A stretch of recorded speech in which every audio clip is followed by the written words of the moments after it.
दोस्तों, अगर आपको भी यंग टीम इंडिया और जिम्बाब्वे के बीच अंतिम गेंद तक खेला गया रोंगटे खड़े कर देने वाला ऐतिहासिक पहला T20 मैच पसंद आया हो तो हमारे इस वीडियो को दिल से एक लाइक जरूर कीजिएगा। आज की वीडियो का लाइक टारगेट केवल 100 लाइक्स का है, तो दोस्तों दिल से एक लाइक करना ना भूलें। दोस्तों, T20 विश्व कप में चैंपियन बनने के बाद आखिर वो घड़ी आ चुकी है जिसका इंतजार पूरे क्रिकेट जगत को बेसब्री से था। इंग्लैंड शुभमन गिल के कप्तानी में युवा जोश से सराबोर नई भारतीय टीम जिम्बाब्वे पर चढ़ाई करने उनके घर पहुंची थी। ऐसे में हरारे स्पोर्ट्स क्रिकेट क्लब में टीम इंडिया जिम्बाब्वे के खिलाफ जब पहले T20 का रोमांचक मुकाबला खेलने के लिए उतरी तब किसी ने नहीं सोचा था कि गेंद और बल्ले के बीच होने वाले कांटे के घमासान में कुछ इस कदर तबाही मचेगी कि पूरा क्रिकेट जगत दांतों तले उंगलियां दबाने पर मजबूर हो जाएगा। जहां दोनों टीमों में एक से बढ़कर एक धुरंधर थे, वहीं इस मैदान पर शुभमन गिल ने टॉस जीतकर पहले जिम्बाब्वे की क्रिकेट टीम को बल्लेबाजी करने का न्योता दिया, जो उनके कॉन्फिडेंस को दिखा रहा था। इस मैच में रियान पराग को भारत के लिए डेब्यू करने का मौका मिला। इस मैच की शुरुआत में ही जिम्बाब्वे की तरफ से भारत के युवा खिलाड़ियों की धज्जियां उड़ाने वाले मधिवरे के साथ इनोसेंट काया की खतरनाक ओपनिंग जोड़ी मैदान में आई थी, जो कि अपनी टीम को विस्फोटक शुरुआत दिलाना चाहते थे। लेकिन दोस्तों, सल्यूट इन युवा खिलाड़ियों को। महज दूसरा ही ओवर लेकर आए मुकेश कुमार ने अपनी पहली सनसनाती गेंद पर इनोसेंट काया के तीनों विकेट उखाड़ फेंके और अपनी टीम को पहली सफलता दिला दी। जहां इनोसेंट काया को तो खाता भी खोलने का मौका नहीं मिला था, अभी से टीम इंडिया ने इस मुकाबले में शिकंजा कसना शुरू कर दिया था। हालांकि उनके आउट होने के बाद मैदान में उतरे ब्रैन बैटन ने पहले गेंद पर विकेट का जवाब चौके से दिया, तो जाते जाते ओवर की अंतिम गेंद को भी थर्ड मैन के ऊपर से सीमा रेखा के बाहर फेंक 2 ओवर में अपनी टीम को 14 रनों तक पहुंचा दिया था। यह खिलाड़ी तो सर पर कफन बांधकर मैदान में उतरा था, जहां टीम इंडिया विकेट का जश्न मना पा रही थी। उससे पहले ही इस खिलाड़ी ने मैच का पूरा पासा ही पलट दिया। पावर प्ले का 5वां ओवर लेकर आए खलील अहमद के परखच्चे उड़ाते हुए, जहां पहले 2 गेंद पर ही ब्रैन ने एक के बाद एक 2 बेहतरीन चौके स्लिप और थर्ड मैन की दिशा में जड़े। जहां उन्हें एक जीवन दान भी मिला था, तो जले पर नमक छिड़कते हुए वैसलीन मधवरी ने भी ओवर की अंतिम 2 गेंद पर थप्पड़ की तरह करारे चौके चढ़कर 5 ओवर में ही जिम्बाब्वे को विस्फोटक अंदाज में 40 रनों तक पहुंचा दिया था। टीम इंडिया की टेंशन बढ़ चुकी थी। अब भारतीय टीम को किसी भी कीमत पर विकेट चाहिए था। ऐसे में कप्तान शुभमन गिल ने एक नई चाल चली। उन्होंने अपने सबसे बड़े मैच विनर रवि बिश्नोई को गेंदबाजी में बुलाया और उनका ये तीर निशाने पर लगा। पावर प्ले का अंतिम ओवर लेकर आए बिश्नोई ने पहले गेंद पर खतरनाक लग रहे ब्रैन बैटन को क्लीन बोल्ड कर जिम्बाब्वे के 2 बल्लेबाज ढेर कर दिए थे। जहां ये खिलाड़ी 15 गेंद पर 5 चौके की बदौलत 22 रन बनाकर पवेलियन लौटे।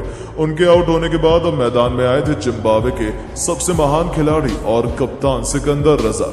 6 ओवर में जिम्बाब्वे ने 40 रन बनाए थे। उनके 2 बल्लेबाज पवेलियन लौट चुके थे। टीम इंडिया मुकाबले में मजबूत स्थिति में नजर आ रही थी, तो वहीं इस झटके से जिम्बाब्वे उभर भी पाती उससे पहले ही एक बार फिर 8वें ओवर में रवि बिश्नोई ने दूसरे ओपनर मधवीरे का शिकार कर जिम्बाब्वे की कमर तोड़ दी थी। जहां ये खिलाड़ी 22 गेंद पर 3 चौकों की बदौलत 21 रन बनाकर वापस लौटा। 8 ओवर में जिम्बाब्वे के 52 रन ही बने थे और उनके 3 बल्लेबाज भारत के सामने घुटने टेक चुके थे। हम मैदान में कप्तान सिकंदर रजा का साथ निभाने के लिए आए थे लियोन मेयर्स। दूसरी तरफ सिकंदर रजा ने काउंटर अटैक करने का मन बनाया। 10 ओवर में आवेश खान के खिलाफ उन्होंने एक जोरदार छक्का जड़ा और टीम इंडिया को अपने तेवर दिखा दिए।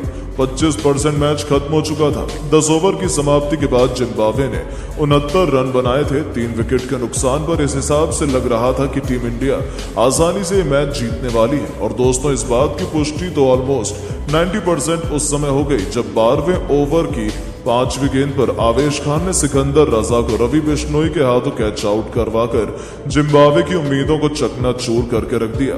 जहां सिकंदर रजा 19 गेंद पर केवल 17 रन बना पाए थे, तो अगली ही गेंद पर जोनाथन कैंपबेल को रन आउट कर टीम इंडिया ने आधी जिम्बाब्वे को समेट दिया था। जहां कैंपबेल को तो खाता भी खोलने का मौका नहीं मिला। भारत के सामने जिम्बाब्वे का पूरा बल्लेबाजी क्रम ताश के पत्तों की तरह बिखर गया। 74 रन स्कोर बोर्ड पर 12 ओवर में बने थे और उनके टॉप 5 बल्लेबाज पवेलियन लौट चुके थे।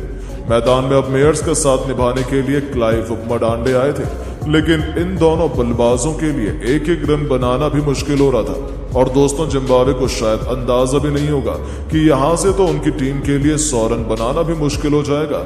हालांकि 14 ओवर तक इन दोनों ने मैदान में टिककर बल्लेबाजी बैटिंग की, तभी 15वां ओवर लेकर आए सुंदर ने अकेली पूरे जिम्बाब्वे को समेट दिया। जी हां, दूसरी गेंद पर उन्होंने डियोन मेयर्स को कॉट एंड बोल्ड कर जिम्बाब्वे को 6वां झटका दिया, तो अगली ही गेंद पर वेलिंगटन मसाक जदा को ध्रुव जुरैल के हाथों स्टंप करवा उन्होंने जिम्बाब्वे के साथ बैट्समैन ढेर कर दिए थे। तो अब तो विकेटों की झड़ी लगी हुई थी, बची कुची कसर 16वें ओवर में रवि बिश्नोई ने पूरी की। पहली गेंद पर उन्होंने ल्यूक जोंगवे का शिकार किया, तो तीसरी गेंद पर ब्लेसिंग मुजरबानी को वापस भेजकर 90 रनों पर ही जिम्बाब्वे के 9 बल्लेबाज समेट दिए। अब तो केवल फॉर्मेलिटी ही बची थी, लेकिन दोस्तों तभी एक बहुत बड़ा चमत्कार, बहुत बड़ा पलटवार हमें देखने को मिलता है। जी हां, खतरनाक मंदांडे ने तो भारतीय टीम की नाक में दम ही करके रख दिया। अपनी जुझारू बल्लेबाजी का नजारा दिखाते हुए ये खिलाड़ी मैदान में चट्टान बन गया। 19वें ओवर की पहली गेंद पर उन्होंने 2 रन लेकर अपनी टीम को 100 रनों के पार पहुंचाया, तो आखिरी ओवर में तो आवेश खान के खिलाफ एक के बाद एक 3 चौके जड़कर उन्होंने जिम्बाब्वे को 20 ओवर में 115 रनों के सम्मानजनक स्कोर तक पहुंचाने में सबसे बड़ी भूमिका निभाई थी। अंत तक नाबाद रहते हुए इस खिलाड़ी ने 25 गेंद पर 4 चौकों की बदौलत 29 रन बनाए और अपनी टीम के लिए सबसे बड़ा हीरो बन गए। टीम इंडिया के लिए रवि बिश्नोई ने सबसे अधिक 4 सफलताएं हासिल की। 2 विकेट वॉशिंगटन सुंदर को मिले, वहीं मुकेश कुमार और आवेश खान ने भी एक सफलता हासिल की। टीम इंडिया के जाबाज स्टूडेंट पर इस लक्ष्य को जल्द से जल्द हासिल करने की जिम्मेदारी आन पड़ी थी। सबने सोचा था कि भारतीय टीम कहीं 12 ओवर में ही मैच खत्म ना कर दे। टीम इंडिया को विस्फोटक शुरुआत दिलाने के लिए अभिषेक शर्मा के साथ खुद कप्तान शुभमन गिल की जोड़ी मैदान में उतरी थी, लेकिन दोस्तों जिम्बाब्वे तो हार मानने को तैयार ही नहीं थी। भारत के अंदाज में ही उन्होंने अपना ढावा बोला। पहले ही ओवर लेकर आए ब्रेन बेनेट ने भारतीय उम्मीदों पर पानी फेरते हुए चौथी गेंद पर अभिषेक शर्मा को अपने जाल में फंसाया और बिना खाता खोले ही इस खिलाड़ी को पवेलियन लौटना पड़ गया था, जहां अभी भारत का खाता भी नहीं खुला था और हमारा पहला बल्लेबाज वापस जा चुका था। पहले विकेट में दिन होने के बाद अब ऋतुराज और शुभमन गिल के कंधों पर भारतीय टीम को संभालने की बड़ी जिम्मेदारी आ पड़ी थी और यह खिलाड़ी उसे बखूबी निभाने के लिए तैयार भी था। रन बनाना इस मैदान में मुश्किल था, उसका अंदाजा आप इसी से लगा सकते हैं कि दूसरे ओवर की 5वीं गेंद पर कप्तान गिल ने चौका जड़कर टीम इंडिया का खाता खोला, वो भी 10 गेंद बाद। 2 ओवर में मुश्किल से भारतीय टीम 4 रन बना पाई थी। ऐसा लगा था कि गेंद और बल्ले के बीच में कांटे का घमासान देखने को मिल सकता है, लेकिन दोस्तों तभी चौथा ओवर लेकर आए ब्लेसिंग मुजरबानी ने ऋतुराज गायकवाड़ को स्लिप में इनोसेंट काया के हाथों कैच आउट करवाकर टीम इंडिया को मुश्किल में फंसा दिया था। जहां गायकवाड़ 9 गेंद पर केवल 7 रन बनाकर पवेलियन लौटे।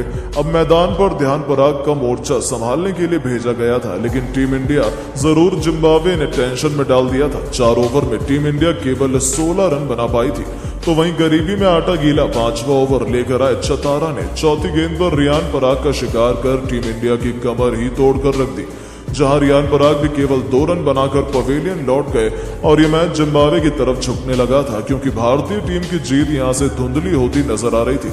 अब मैदान पर कप्तान गिल का साथ निभाने के लिए छक्कों के सौदागर रिंकू सिंह आए थे, लेकिन दोस्तों पूरी दुनिया तो उस समय दंग रह गई जब चतारा ने रिंकू सिंह को भी बिना खाता खोले पवेलियन भेजकर हिंदुस्तान में हाहाकार मचा दिया।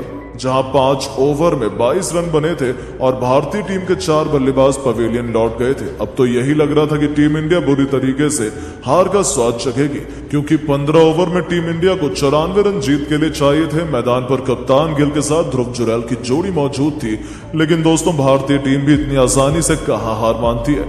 और फिर गेंद और बल्ले के बीच एक ऐसा घमासान हुआ कि आखिरी ओवर तक कह पाना मुश्किल था कि कौन सी टीम बाजी मारने वाली है। और इस दिल दहला देने वाले मुकाबले की अंतिम गेंद पर तो कुछ ऐसा हुआ कि पूरा क्रिकेट जगत दांतों तले उंगलियां दबाने पर मजबूर हो गया।